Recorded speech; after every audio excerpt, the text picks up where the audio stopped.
Well, tonight we are happy to have Terri Benson with us. Terri is lifelong writer. She is an award-winning author of both traditionally published and self-published books and has penned nearly 100 articles and short stories that have been published. So she's been a very prolific author, and we're thrilled to have her with us. She was the education chair for Rocky Mountain Fiction Writers for the really focusing on Western Slope is where she lives, and drove all the way in to see us tonight. She did that for almost 7 years, or a little over 7 years, I guess. And then she also does some blogging. She's a member of Rocky Mountain Fiction Writers, Sisters in Crime, and she presents workshops and various writers' conferences. I've been to at least a couple of them, I'm sure. She's a wonderful presenter. She teaches night classes at CMU Tech, which is formerly Western Colorado Community College. And she spends her non-writing time working at a nonprofit community foundation on the Western Slope.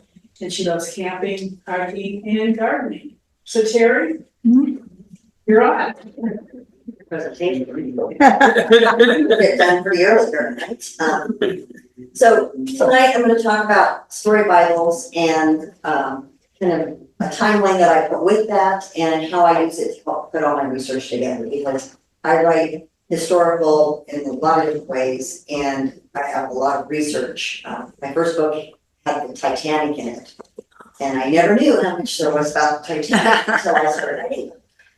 So it's easy to get, for me, to get too far in the weeds or to find great stuff, and then when I want to use it, I can't find it again, or I can't remember where it was the first time that I saw it.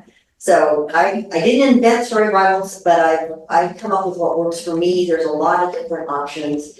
I go simple. I use a spreadsheet. You all know Mark Stevens, and I was doing a podcast with him, and I was talking about that, and he said, spreadsheets make me sick. Well, sorry. For me, they're easy to fiddle around with. So with the problems I have that had me start doing this, I'm a pantser. So I'd be right along, and then all of a sudden I'm like, okay, is it bird with an E or B or a U? Or did I spell okay with an O and a K, or O-K-A-Y? And then how many people do I have whose first name starts with L or ends with I-E? Mm-hmm. And, the more I looked at this, the more I'm like, I'm insane. I have no idea what I'm doing. So, and it usually happened about halfway through. I would try to figure out what day of the week it is, who all was in the last chapter, what's supposed to happen in the next chapter, and I just couldn't keep it straight. So I've come up with my story Bible, and since I've done research, you can Google it all over the place. And you'll come up with a bajillion different ways to do it. Scrivener and all those big programs have their own format. Like I say, I go for simple.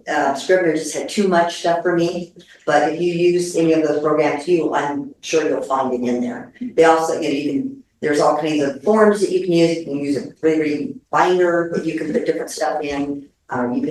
Some people put your paper taped to the wall all the way around the room, and they just keep going around as they go. I think I probably had about 8 layers by the time I got there. So, it also helps me think about things that I maybe didn't realize I needed. Let's go ahead and go to the second one. Try to keep up where I'm at. Everybody needs something to keep it straight. If you can keep it straight, more power to you. But most people I know, when you get to writing very much, you start losing track of different bits and pieces. I have a dog in my back series, and very important character. And as I was putting together my story Bible, I realized I left him on chapter 13 and he wasn't that. So I was like, okay, I gotta focus on these a little bit. So I did fuzzy with similar stuff, multiple locations, multiple characters, and again, names, and trying to keep track of what time of day it is, how many days have passed. Was this a story that occurred in 2 weeks or 2 months or 2 years or 2 centuries? So it's important, I think, to have that kind of laid out a little bit better to begin with, and then my story seems to go a lot better. And I got in trouble, like I said, names, I can find a lot of ways. I see the story more clear when I start doing this. And you're gonna see my template is one thing, and then I'm gonna show you what some of my actual Bible looks like, so you will know how neurotic I really am. We'll go to the next one. And if anybody wants the PowerPoint and the templates, figure out how to ask me, and I'll send it to somebody and they can disperse it. The biggest thing with the story Bible is you must update it. You cannot do it once and done. I always just minimize it, and that way I can pull it up really quick and throw something in it that I think of. Because if you think of a new character, and it doesn't have to be an important character, you want to put it in there and where it's at, so that if you need that person later, maybe as a red herring or a love interest, or you need a location because something else is going to happen in that same spot, you know where to find it, you know where you put it, you know which chapter you started with it, so you don't have to go back and rewrite 13 different chapters because something happened here now and it doesn't work over there. With the spreadsheet in Excel, you can add rows, you can add columns, you can combine them, and you can make it work however you need to, because that's how it works for me. I'm familiar with them. It just seems to flow better for me. Okay, so this is a template. So I don't use every single one of these. Am I interviews right now? So this is how I kind of started out. So I have what's my time frame, my location, the season, the main characters. Those are my first columns. So when I talk about time frame, past, present, future, what time of year, month, season, time of day, location, geographic, area, city, town, continent, planet, season, winter, Halloween, solstice, day, night, temperature, just anything that fits into that category, I start throwing the information in there. Wherever I start, then I can keep track. If it's the same day, I know it's still in the same day because my story Bible tells me that. My Bible tells me so. Appearance, what's common for the time period, hairstyles, clothing, what kind of job can a person in that time frame, a female or a male or a child or an older person have? What kind of a home do they live in?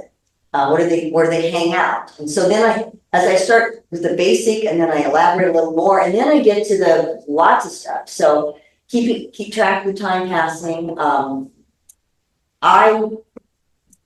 In my stories, when my first several rows of edits, each chapter has the chapter number, and then it also says what date or time of day or something that helps keep me referenced when I'm in that chapter. Other areas that are far enough to reach or need their own research in your location. Maybe my bad karma is set basically in Palisade, Colorado. It's called Rampart. So I know what's all around it. But if I have to have something, I have them travel to Denver, they fly to Denver, or they come into Denver, is it DAI or is it one of the small airports? All of the different things that are gonna feed into the story. So they all kind of go. I like to know if there's holidays, what time of day the sun rises or sets. I use choreography in my buildings, the main, because maybe somebody walks in and they're blinded by the light. I need to know which direction they're coming in if that's going to happen. So I put whatever I think is in there. If it's the time of day that the sun rises over the far side of the mesa or over on the other side of the mesa. Appearance, do they have beards, mustaches, hairstyles, clothing, shoes, height, weight? I mean, I get pretty detailed, especially if it's got historical stuff. All of my books have historical in them. So I have to go back and know things that happened in whatever time frame I am in the past, plus the present. So if if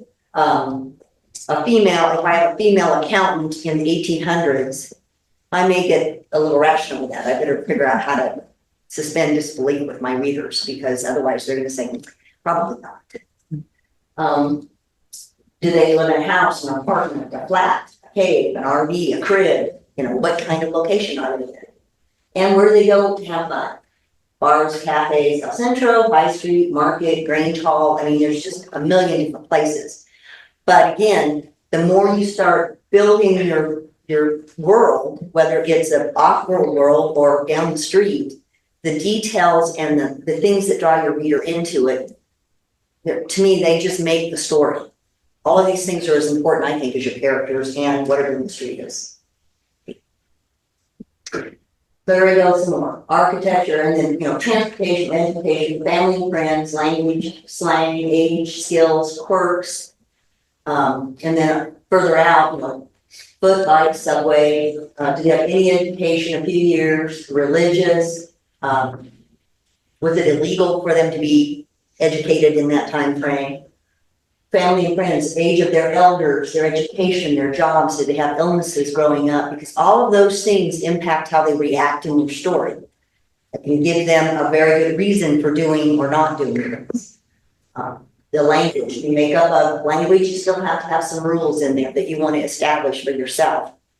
I've read a couple of stories and they have Russian names or something that is extremely hard to pronounce. And I find myself just kind of skimming over those. So I want to know, is there a way that I can have a really unusual name, but not have my readers want to shoot me over it? Can I give them a nickname or something else that goes along with it?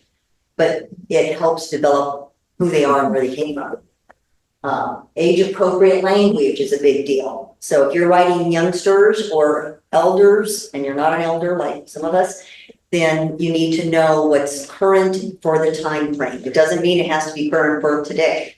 And know where you're at. Quirks, imperfection, and flaws are some of my favorites. Untreated illness, injury, medication, treatment, disfigurement, stutter, tic, Tourette's. I could probably have a lot of fun with that. Dyslexia, I have that in my family, so there's a lot of things that you can give your characters to just make them more real. And if you know who they belong to because of this, it's a lot easier to keep track of. Building materials, area appropriate tools, the knowledge and skills, who were the architects of the era. You have water or steam powered equipment, famous buildings in the area, hospitals, government buildings, churches. The building my nonprofit is in was an Oddfellows Hall back in 1908 when it was built.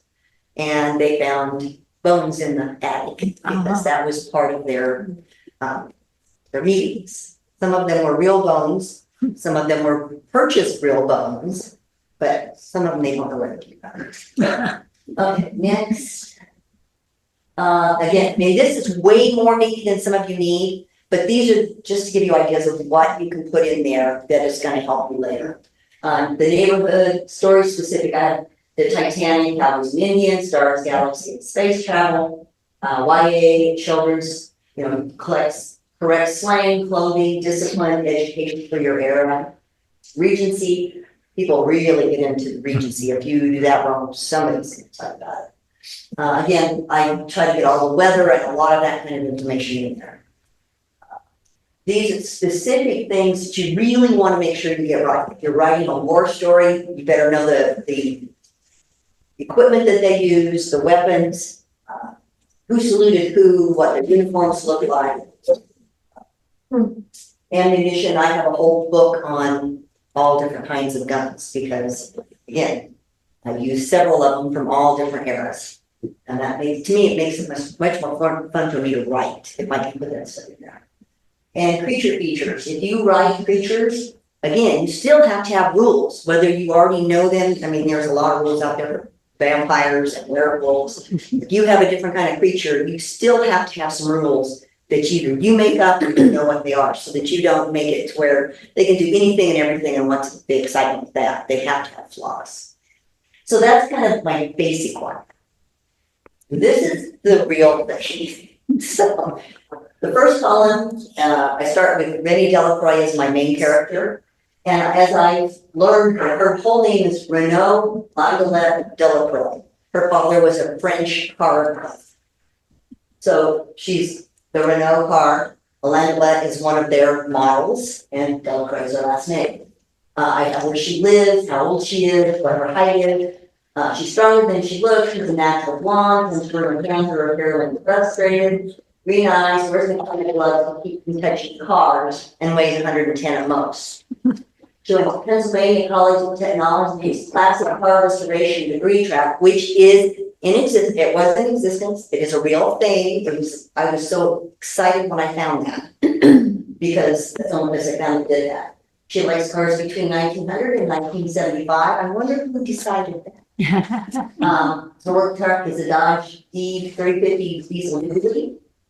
She gets the feels a shiver, temperature change, hot means good, cold means bad, when she touches the cars. She gets funny smells. She sees the car story in her dreams, bounces her knee when nervous, drinks Diet Coke, eats chocolate, keeps out apricot blonde ale, and fireball in the fridge. Do I need to know all this stuff? Maybe not. But I've used almost everything so far, and I just keep adding to it as I find more about it as I write about it. And then she's described as a blonde bombshell by Car Restoration Magazine. Well, she's a top 10 classic car restoration expert, according to J.D. Powers. She was raised by her great uncle Officer Wallace and his son Bubber, not his given name. Grew up in the South, Missouri, for travel all over. She graduated from Penn Tech, learned computers and electronics. She learned bodywork conventions from Oscar and Bubber, who were circle track racers. I figured out how this all started with her, and why it happens when it does. She drives a Didco Model View 1942 delivery van as her truck, and I love those. And my husband really loves me behind one. So these things are all things that have come as I've learned her, and I find it in my research. He's not technically a love interest. He's a police officer who accuses her of a crime in personally.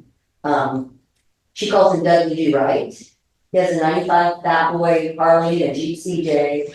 What he does in his spare time, why they had trouble connecting because he's a police officer. What certifications are, because in the next story, he actually goes off and is a SWAT team in Kansas City and everything. So as I learn this stuff, I just keep throwing it in there. I may never use it, but I may use it. Or it's also, they become real enough to me that I think, okay, if this is her life, she's in a classic car restoration class with a bunch of guys. The teacher the professor is a guy. How are they going to treat a girl in that class?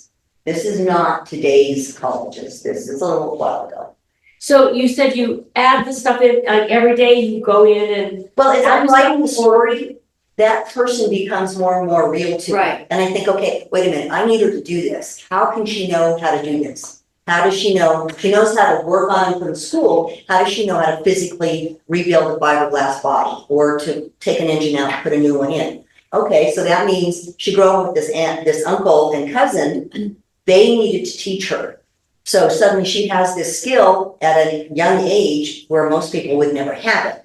So I throw all that in there because I want to make sure that I can make my readers suspend disbelief that a 20-year-old woman could do what she can do. So you added in like as you put in the story, or Yeah, pretty much. and like every day you just update. What I do is if I'm writing along and I either am doing research and find it, and oh, that's pretty, I put it in there. Or if I'm writing the story and this comes up and I go, okay, so she's sitting there jiggling her leg. That's going to be, and running her hands through her hair. Those are going to be her tells or whatever. They go in there as soon as I think about it, because otherwise I might forget and move on. So that's why it's important to have that open somewhere or in an easily accessible spot so you can put that stuff in there as soon as you think about it. If you wait, then you got to go back and read the last 13 chapters to find out where you put that or what you put in. And it's not worth having to go back, but it's really important to have. Let's go to the next one. I'll skip through a little bit faster. So Uncle Oscar, who he is, how he knows what he did. He was running moonshine when he was a kid with blocks on his feet in the old car. And so I have his story because he's going to come out in some more of the further series. Bubber is Elmo, he's the great uncle. Maisie She's a 59-year-old bottle-born redhead, overweight, wears tight jeans, t-shirts, biker style boots, chains and heels, long painted fingernails, and likes to mother rain. So she has grown into this person. I see Beth in work every time he is. But the more I find out about her, it goes in there because she's gonna end up being almost Butler's love interest, and some of that is.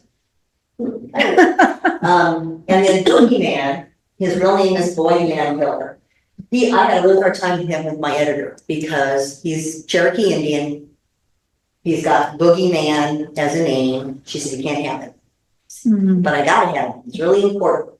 He's an ex-SEAL. He was in the military, Brody, but when she told me I couldn't have him, I was determined to get him. I knew some Cherokee Nation tribal council people, got a hold of them, asked them if this would all work, found out about a booger dance, which is a dance that the Cherokees do on the reservation where they teach the children how not to behave like bad people. And it's this whole concept. I did enough research on it. I had enough testimonials from the Cherokee Nation that I finally went back to her and she said, okay, you can have it. So his name, originally he was Boogeyman, but now he's Boogeyman Killer. Man Killer is a very common Cherokee name. And I get to do whatever I want to do with him now. And he's gonna be an all because he's so important.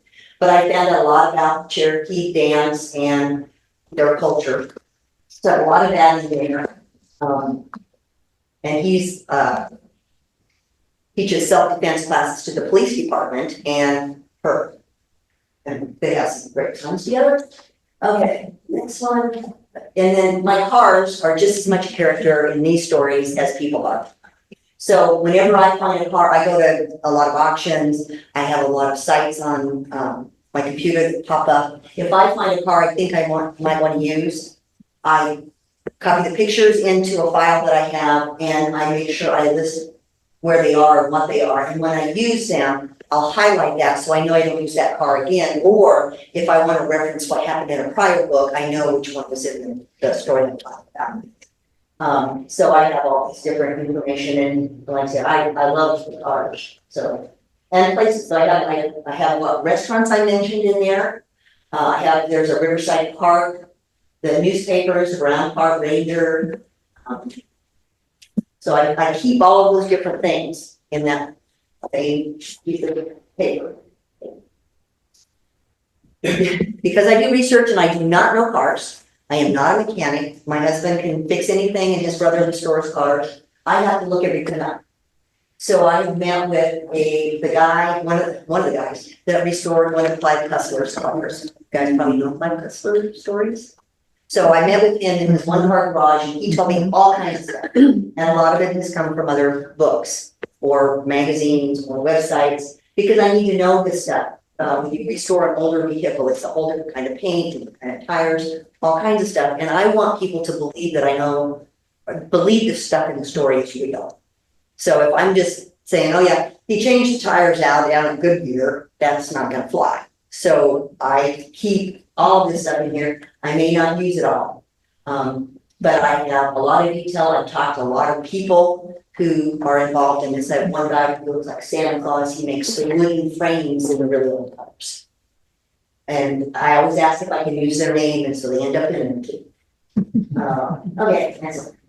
Okay, so we switch from story Bible to timeline.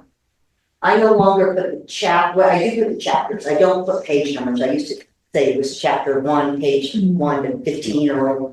But I move things around too much. And this is why I started doing the timeline as part of my story Bible. Because if I decide I need a chapter needs to go someplace else or I need to add one in, I can add another row, I can add the chart, change my chapter numbers, but I can tell what happened in the prior one, who the point of view was, what kind of day it was, what kind of action happened, which is not very much. I don't put the whole story in there, obviously. So I start out when the first chapter is month and year, time of day, what's the weather like, where are they at, what the action is, and who's the point of view character. Okay, is this a separate document than the other one? It is attached. Story Bible is here and then it goes down to timeline. You could have two separate ones, but again, that just means you have to have two documents open. Yeah. But my Story Bible is quite extensive, so it does, I have to jump down to, I can do a word search for timeline and it'll take me right to whatever Do you print it out? I don't usually, but I can. I have. I'm trying to get away from being the paper person, but I'm still kind of a paper person. So I like having a hard copy of things. I'm not as into doing it digitally. So each of those chapters tells me something. And if I have more than one point of view person in that last column, I better make sure I need two or more than one in that. That may be where I decide, okay, I split that chapter because I've got Randy doing all of this stuff, and then it really is a new chapter for when Brody comes in. It doesn't just flip flop in the middle. And it helps me see that. And if I see Randy, Brody, Randy, I know maybe I need to change things up a little bit. Either bring some other characters in or have something else happen besides Randy doing everything. Whatever you use, again, this is an Excel. Easy to add columns or rows, so I can change up if I find out I need to add some other kind of information in there in order to make it more easy for me to keep track. I can also add in a blank row and put in there, I really need some information, or I need something to happen here with so-and-so. So that I can keep moving, but I can go back in and know I'm missing that chapter and this is what's going to happen because my action isn't going to follow right if I don't have it in there. So I'm the only questioner, but so is this how you outline basically? I'm a pantser, so I don't think so. But this doesn't always, this part doesn't happen. It's chapters, so I've got to be doing some writing. Yeah. So usually, by the time I'm halfway through, I am totally confused as to what day it is, what's happened, what needs to happen. And so that's when I sit down and go, okay, I've got chapters 1 through 12 done. What are those? Or where I'm at, where I finally sit down and go, wait, I've lost it here. And it happens to me every time. Before I get to the middle. Then at least if I get that point done, I can go back and go, okay, I'm almost to the end of the story. And I'm on chapter 20. I either don't have a story here, or there should be a whole lot more happening. It's happening in my head, not happening in the story. So it starts growing exponentially at that point, because I know a lot more.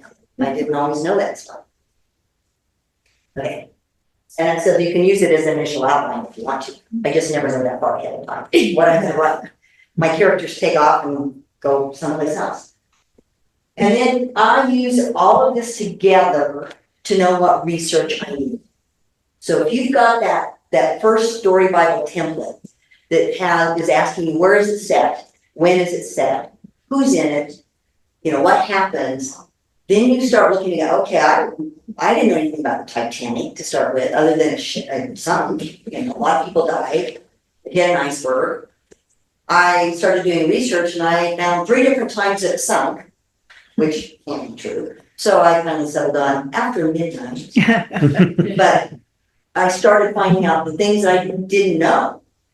And so I would start putting those pieces into that first template. These are the things I need to know for this story. I've done a couple of historical romances, lots of history needed for them. So knowing ahead of time with that document what I can look for, I can spend 2 or 3 weeks doing a lot of research, getting stuff in there, and then starting to write the story. If I start writing the story, and then every time I see, I need something here, it's like squirrel. Okay, I've got for another 3 days trying to find one piece of information that if I had known I needed, I could have done a lot of research together. Or one source would have steered me to quite a few of those answers, and then I could have gone to some other sources to verify that it was accurate. But my first book, it took me 20 years. And it's because I kept getting distracted by all this interesting stuff I found. The second book took me 4 months, and then somebody actually paid me for that. So obviously having a plan ahead of time worked a little better.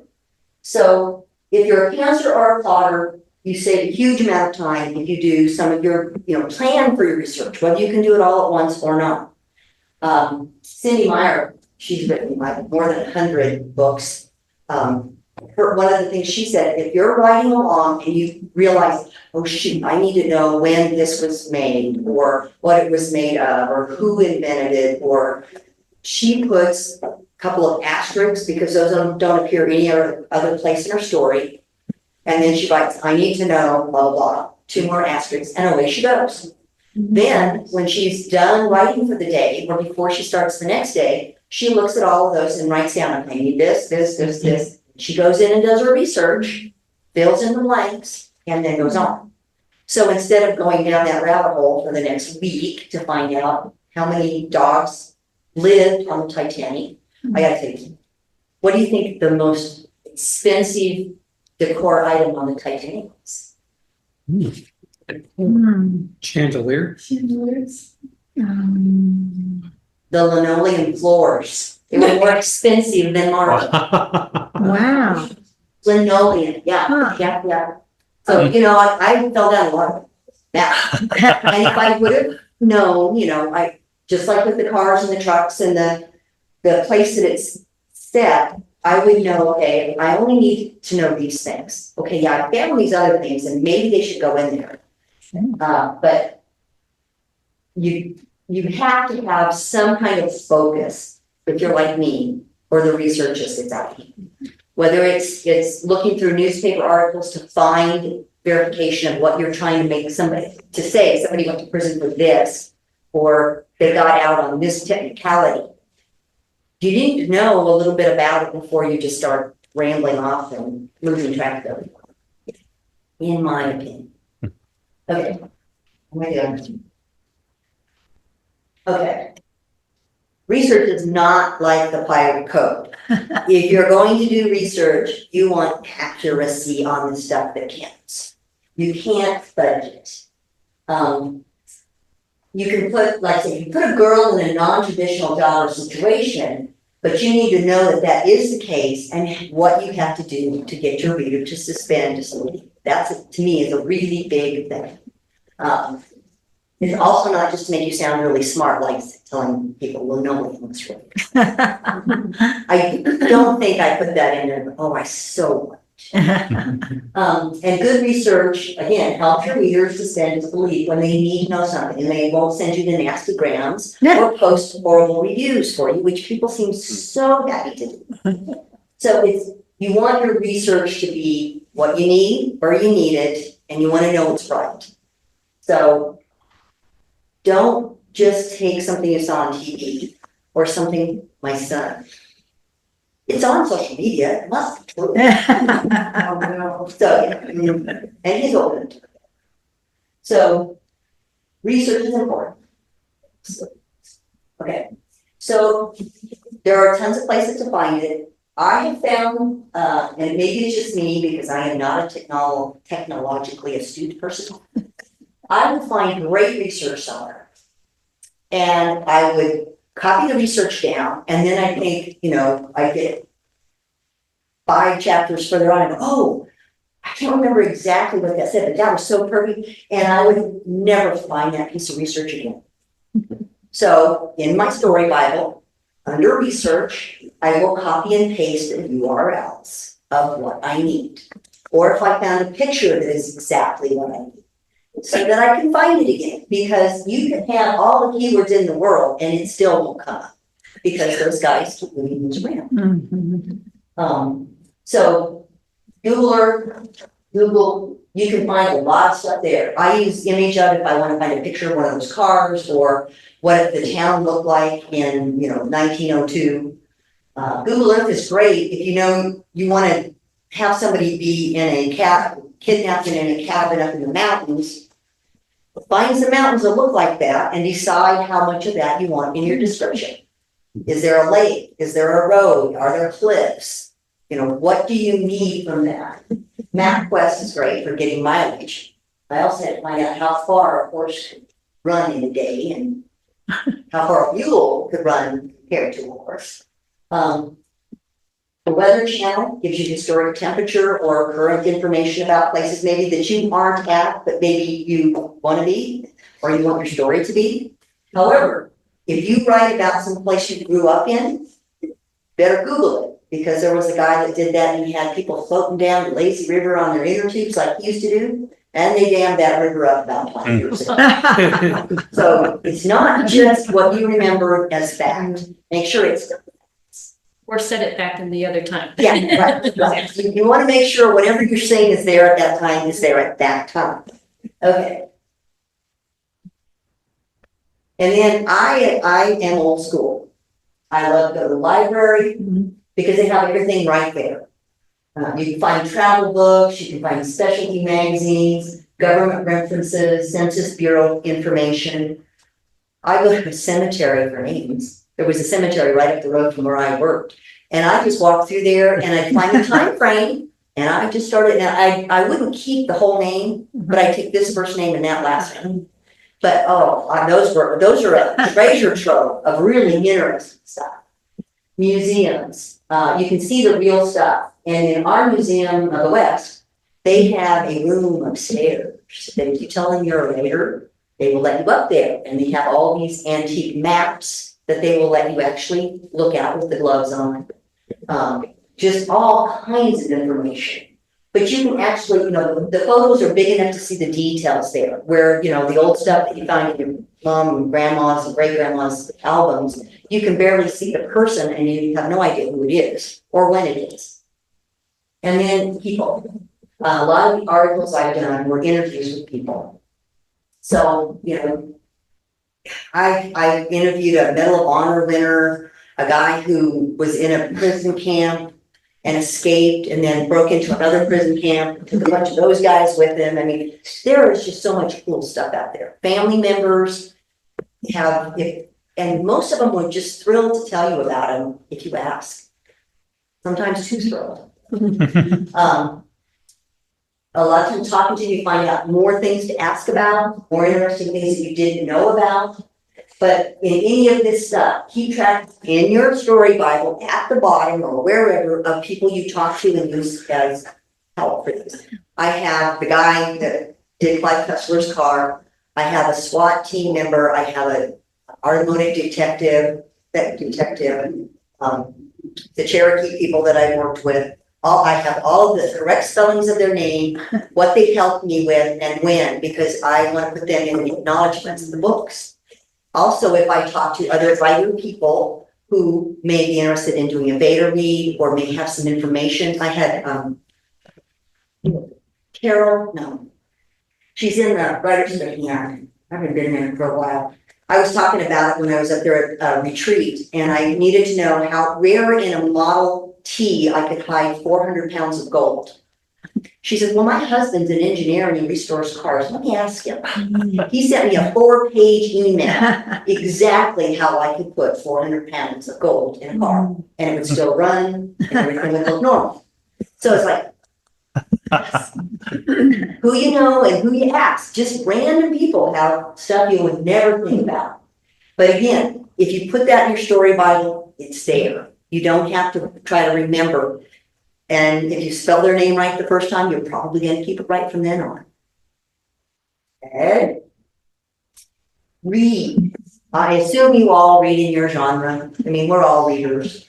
But there's so many nonfiction books out there about all the stuff. Newspapers, magazines. I have a whole file cabinet, not just a file, of things I found, clippings, or remember to go look at this in that file, because someday, if I live to be 147, I will get all those things written down someplace. But there is everything's out there. And photos. Love old photos, especially if they tell you who they are and when. Okay. Associations, antiques, I've used all of them so far. Okay. Well, yes, antique stoves, mule skinners. I went to a thing for something totally different. And as we were leaving, this whole mule skinner organization was coming in for a week-long event. And I needed to know at the time, randomly, what they called a male mule and a female mule. And I was just walking down and this guy had mules and I said, hey, and I just ended up standing there for probably, an hour or so with this guy. So he could tell me all these great things that I needed to know about mules. So you can find it besides actually meeting people, but that was more fun. TV, but TV has some great channels that give you pretty good information. Military Channel, Discovery Channel, Mystery of the Food Channel, DIY. It just depends on what you're looking for. If you're remodeling your kitchen, you might need to use something, or your septic tank goes up. That can happen in a Never know when that can change happen. a whole story in a Already different septic tank. I watched a military channel once, and it was about a fake town or fake base that the Americans and the English built to try to trick the Germans into thinking they were going to land in a different place. And it was all balloons and things. And I found here, and then I started doing research, and that was one of the articles I ended up getting an award. You never know, but this stuff is just out there. Grab. Okay. I do research wherever I go. I've been on a cruise and I've been writing notes about the people that I see on the cruise, the really good, well-dressed guy with the really pretty, young, well-dressed woman, kind of hurrying along after him. I'm like, not married. She wants to be married. She's got to be nice. She's got to keep him. Okay. Then it's the really gorgeous woman, well-dressed, and the guy's running along behind her, married. So I write the stories in my head, and these people are going to be in the story. So all the time I'm looking for things. I've seen driving, I think it's out towards Golden. There's a really old prison or military base with really old brick and stuff, and it's just sitting there to go look at. And so I made my husband stop one day because it's there, and who knows if I'm going to need that. But if I don't stop now, I'll forget it's there, and then I'll have to go back all wheel rounds. Now it's in your Bible. Right. Or you take pictures with your phone. Such a novel concept for me. So I was like, take a picture. And if you're talking about a place that you've been, double check it for when you're going to use it to make sure that didn't get bulldozed and turned into a mini. But you can't fake those things because somebody is going to catch you. Either they grew up in that place, or they drove through that place, or they're just mean enough to go do the research on them. So that's it. I'm on page 1 of my notes. I talked to him. No, I didn't. So what kind of questions do you have? I have no, well, you go first, because I've been questioning it the whole time. Questions going on, a couple you mentioned Scrivener, which you don't use yourself. I tried it, it's just too much for me. Yeah, I've used it some. I don't like to write on it. I prefer Word. It's not very rough. But I do use it for note taking. And one of the features I love is you have there's depending on the layout you have, but you have your chapters or scenes, and whether you're brainstorming, I use those to brainstorm. And also, if I write something in a Word, I can put it in there. And then if you decide to move chapters or scenes, I try to write it scenes anymore, not chapters. And I've done that more than once where I've got to move a scene, and you just physically move it, and it's organized. The notes that are associated with it move, which is kind of handy. So I do like using that. To me, it's all the same thing. Whatever works for you, Right. Because it's still keeping that information where you can move it around. Because I've never had anything yet that I wrote it and it was perfect. And I did want to add one thing about you were talking about research sources. There's a lot of Facebook groups that specialize, and I have this short story that's actually connected to one of my novels, but it takes place in World War II. I haven't sat down and written it, but I've kind of been brainstorming it, and I needed to know about Nazi tanks. I guarantee, there are at least 2 or 3 Facebook pages, sites devoted to German tanks. And I posted a question on it because there were some things I was trying to find out about brainstorming for his story. And, I got people who responded for it. So and of course, just, for whatever you're looking at. There are message boards that are not even in Facebook. You can just Google whatever it is you want to Google. Right. And you'll start seeing where they have a group that they're all historians or whatever, and then they have a message board below and people ask questions and you either get 10 different answers or 10. There's also at least 2 or 3 Facebook pages about police who will answer questions for authors. So you can go on there. I've used a couple of those where I trying to figure out something like a crime scene, and I'm trying to figure out what would be the proper way to handle this or that. And I've posted questions on there. And these are Facebook ones. There's also there's listservs that do that. The Facebook's got, I'm trying to think of the title of one of them, but their design and I think the law is another one. It's amazing what you can find. Lawyers that will answer. Right, you can get, so Facebook's a great source, and all you have to do is put in what area you want to be in, you probably get a dozen Facebooks things, and they're really great things to use. There are just so many people out there that I had to try to find an entomologist that would tell me if somebody got bit by a spider after they were already dead, would it have the impact on the body. And I found out of Arizona, there was a professor of entomology who would answer my questions. So yeah, it's just, they're all out there. And I have to, and I remember telling myself this today, I hate social media and I hate the internet. Boy, is it handy when you're right. There was no way we could ever get the same amount of information back 20 years ago when everything was from the library and were newspapers. That was the only place you could get it with the print. So it's a lovely. When do you find yourself referring to your Bible? You mentioned you'll stop while you're writing and something comes to you and you'll add it. But when do you find yourself looking things up? Is it as you're writing or when you're reviewing to make sure you got things right? Well, a couple of different ways. As I go further into the story, I may have to try to figure out now, wait a minute, did she meet this guy here and therefore I need to be back in the same spot? Or I'm writing the series. And so it's huge for that. I didn't know originally that that's necessarily what I was going to do. So I'm really glad because now I can reference something that happened in one of the earlier books, or I can at least remember how I spelled the name and how many different characters I've got in the past that I can use again to do something. And I've got police, they were a deputy that I just barely mentioned in one book. And in the next one, they're running for the sheriff, but I also know all the dorky things about him, so I can bring that up in the story. And then anybody who has read the other ones will kind of remember that person. And the dog. The dog is in there. So, but I use it.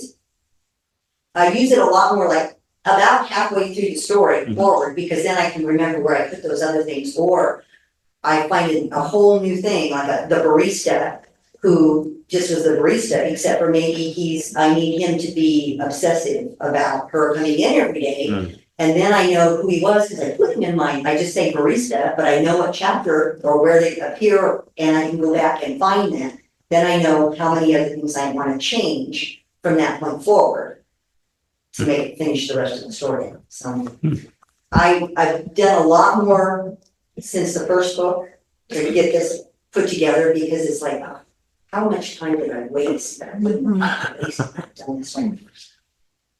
To me again. Yes. So your story Bible is also a series Bible, or are they two different things? Well, what I've been doing, after I do the first book, then I copy that one.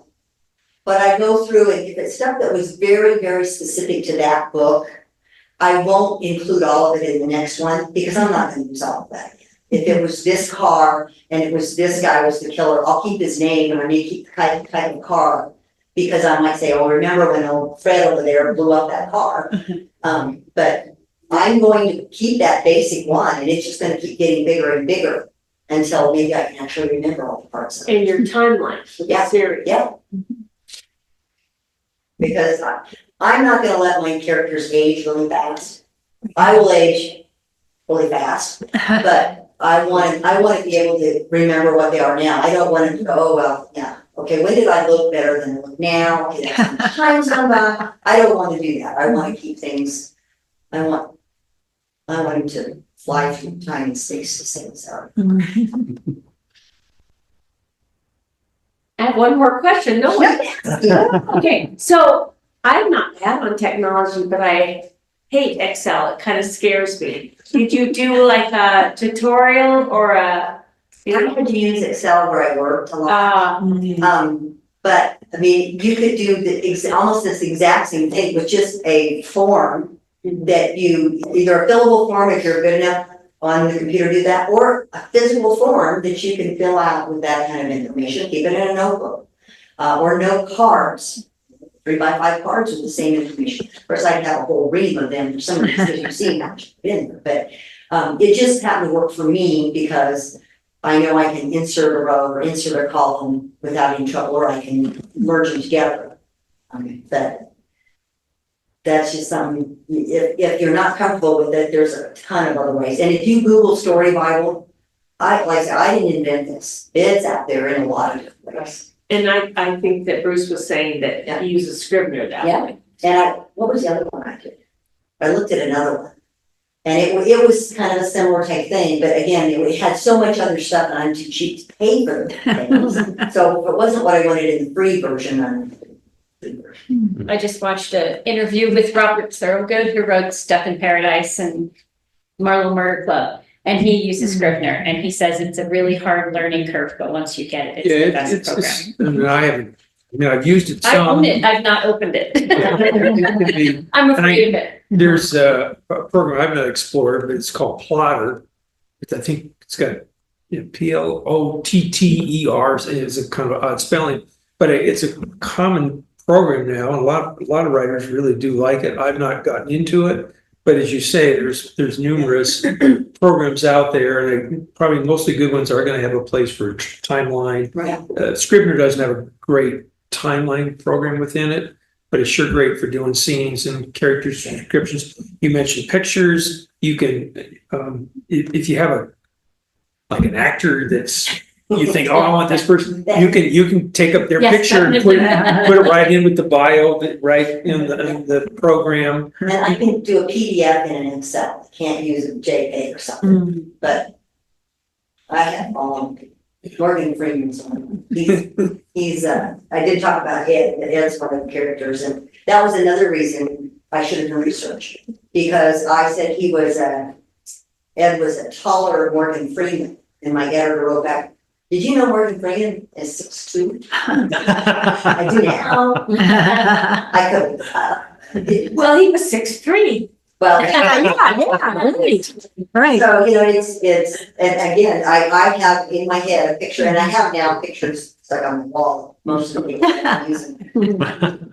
Unfortunately, I wanted when they were 20 years younger. I just wanted to make a suggestion, all of those spreadsheets can seem sort of intimidating when you just see them. Right. And you haven't used one yet, but actually you can move all of those bars on the top, you can just slide those down.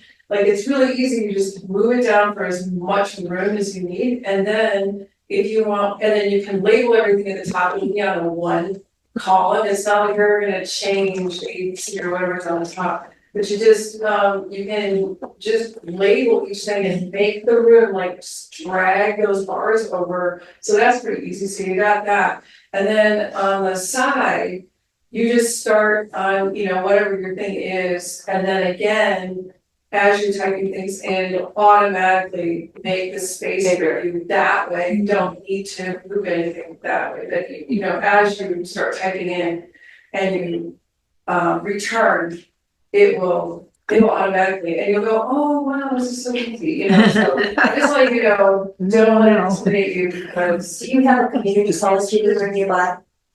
Yes, I'm sure I do.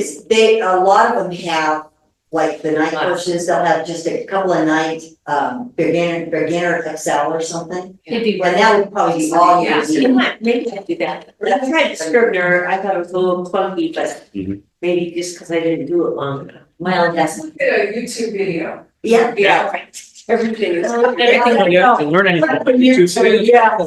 No kidding. Thank you.